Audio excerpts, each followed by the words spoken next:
বড়ই রাগী।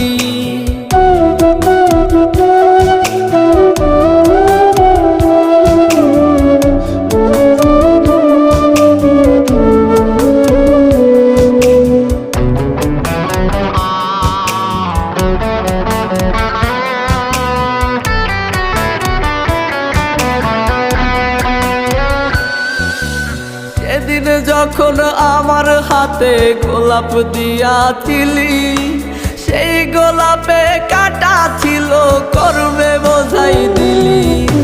সেদিন যখন আমার হাতে